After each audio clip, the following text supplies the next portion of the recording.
Welcome to Taste of Truth Tuesdays, where we'll be serving up bite-sized conversations on all things fitness, nutrition, mindset, and spirituality. So grab your headphones and get ready to taste the truth with us every Tuesday. Subscribe now on your favorite podcast platform because every bite counts.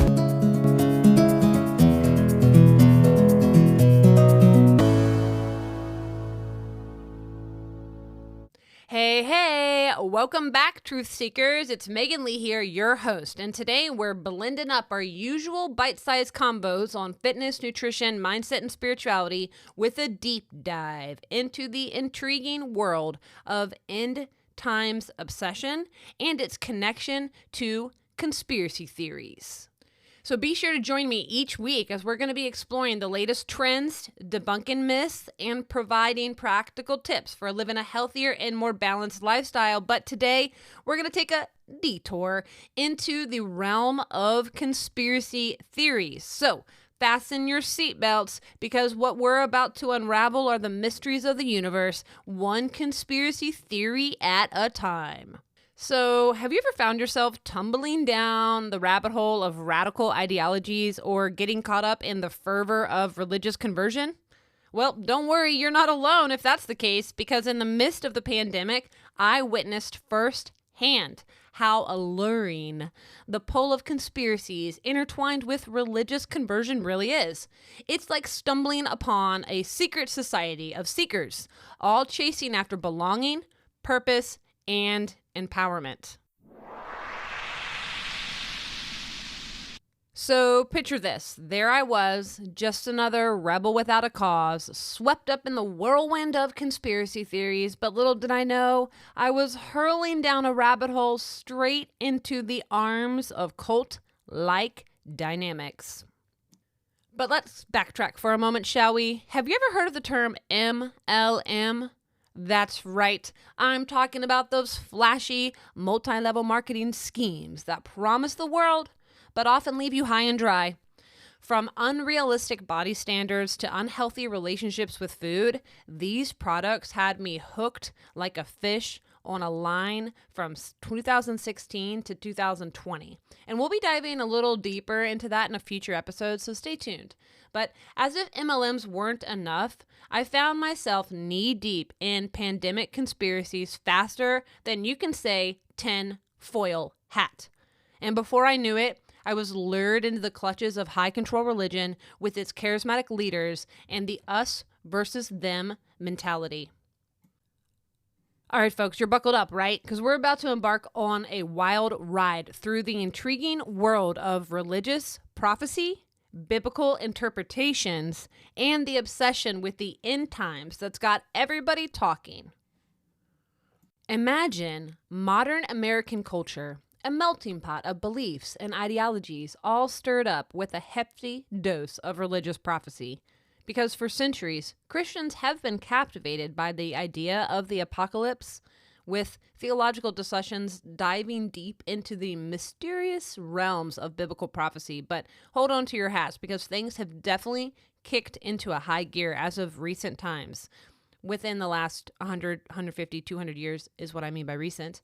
Evangelical Christians in particular have cranked up their confidence levels to 11, interpreting every hiccup in current events as a surefire sign that the end time is near. Now let's rewind a little bit to the 19th century. This was a time of upheaval and change where discoveries in science and historical criticism were turning the world on its head. And this era sparked a renewed fervor for interpreting religious text with a literal lens, a trend that still echoes today. But here's the twist. Critics argue that this literal approach to interpreting the scriptures can be a little bit like trying to fit a square peg into a round hole. It overlooks the rich tapestry of the metaphorical and symbolic meanings woven throughout these ancient texts, leaving us with a watered-down version of the truth. And let's not forget about the false doctrine of biblical inerrancy, which was a shiny new invention also from the 19th century. And this little gem teaches that the Bible is without error, a claim that's got more holes than a block of Swiss cheese.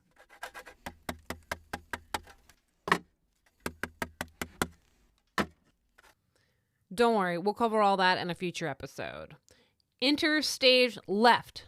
Premillennial dispensationalism, the brainchild of folks like John Nelson Darby, an Anglo-Irish theologian and founder of the Plymouth Brethren movement. In the 19th century, we have C.I. Scofield and Hal Lindsey.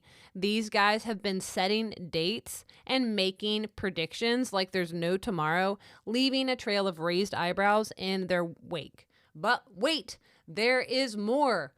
Look out for David Jeremiah, Chuck Missler, Thomas Ice, just a couple names. These are the poster boys for dispensationalist theology. These guys have given themselves a name, preaching the gospel of end times prophecy, with the side of conspiracy theory thrown in for good measure, you know. And let's not forget the institutions that are backing folks like those guys up. We've got Dallas Theological Seminary to Moody Bible Institute, and these places have been churning out dispensationalist enthusiasts faster than you can say Armageddon. So what's the bottom line? Well, these ideologies offer believers a simplified worldview, a sense of belonging, and a mission straight from the big guy upstairs. But beware, folks, because when you mix religious prophecy with conspiracy, things can get a little apocalyptic. So buckle up, because that's where we're in for one hell of a ride. Picture this. You're strolling through the bustling streets of a city and you're surrounded by towering skyscrapers and the bustling crowds. But beneath the surface lies a hidden truth, a truth that only a select few are privy to.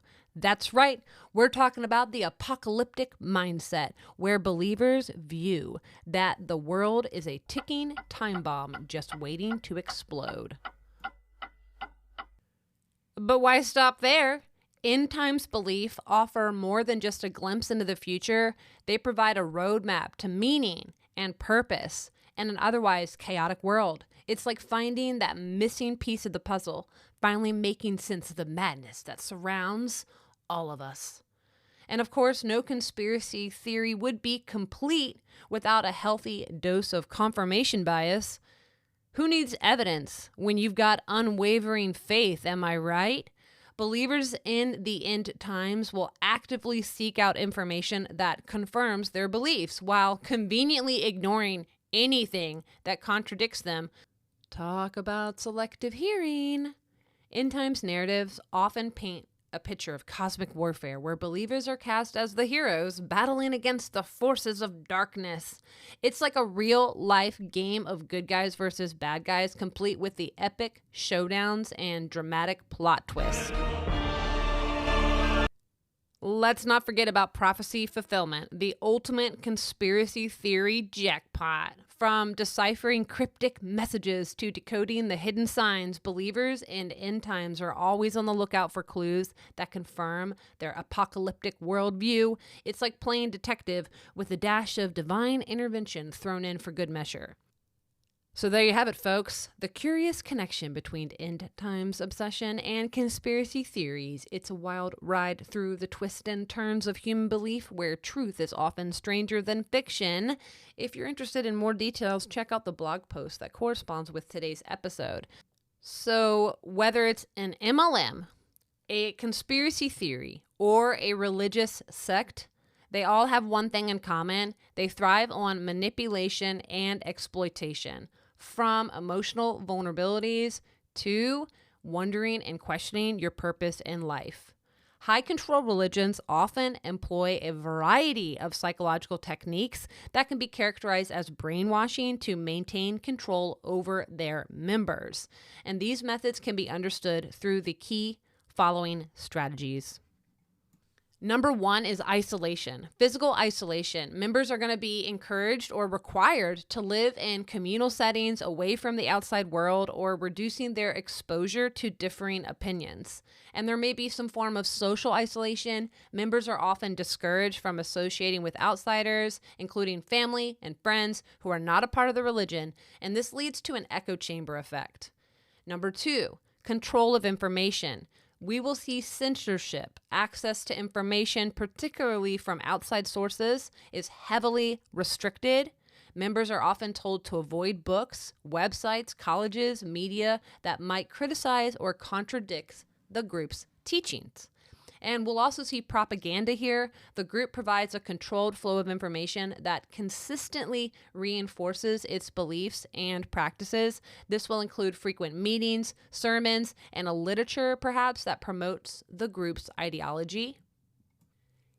Induced dependency. So we'll see emotional dependency. The group will foster a sense of dependency by portraying itself as the sole source of spiritual truth and salvation. Leaving the group is often presented as leading to spiritual ruin or eternal damnation. Economic dependency. So members might be financially dependent on the group through communal living, shared resources, expectations to donate a significant portion of their income, or if there's the belief that women need to be submissive to men and they don't work outside the home, that can leave women with induced dependency. We'll see number 4 is the manipulation of emotion. So fear and guilt are huge in high control religions. They often use fear tactics such as threat of punishment, divine retribution, or ostracism to maintain control. Guilt is also used to manipulate members into conforming to the group's norms and practices.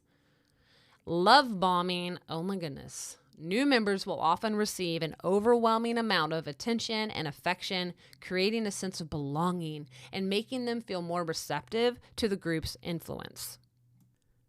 Number 5 is cognitive dissonance. Conflicting information. The group may present conflicting doctrines or teachings that create cognitive dissonance, and members are going to be encouraged to resolve this dissonance by accepting the group's explanation or by attributing any doubts to their own lack of faith or understanding. There's also repetitive messaging. Constant repetition of the group's ideology helps to internalize the beliefs, making it harder for members to question or to think critically about them. Number 6 is environment control. So regulation of the environment where the group is going to make the members follow strict schedules and rituals and practices. And this control will extend to every aspect of daily life, including diet, dress, sleep, social interactions, you name it. Also in this category, we'll see totalist doctrine. So the group's doctrine is presented as the absolute and only truth, and any dissent or deviation is harshly punished or suppressed. Number 7, loss of identity or identity confusion. So role confusion. Members are often given new identities or roles that are closely tied to the group's ideology. And this can include new names, titles, or responsibilities that align with the group's goals. We'll also see an erosion of personal boundaries. Personal boundaries are often dissolved, with the group demanding complete, total loyalty and submission to the leaders and its teachings. Last one, number 8, exploitation of psychological vulnerabilities. So targeting vulnerable individuals. High control religions will often target individuals who are experiencing personal crisis, loneliness, or seeking meaning in life. These individuals are more susceptible to the group's message and control techniques. And we'll see gradual indoctrination here. The process of indoctrination is slow, starting with mild teachings and escalating to more extreme beliefs and practices as the member becomes more deeply involved. And so by employing these techniques, high control religions can significantly influence and control their members' thoughts, emotions, and behaviors, creating a closed system that's resistant to outside influence and critical thinking. And for a deeper understanding of brainwashing and the related psychological manipulation techniques, you can explore a variety of resources spanning books, academic papers, and credible online articles that I linked in the show notes. Well, that's all I have for you today, folks. And are you prepared to continue to unravel the mysteries? I want you to keep an ear out for another upcoming episode as we're going to dive further into exposing the impact that social media has on recruitment and manipulation. Until then, maintain your curiosity, embrace skepticism, and keep tuning in. Have a great week.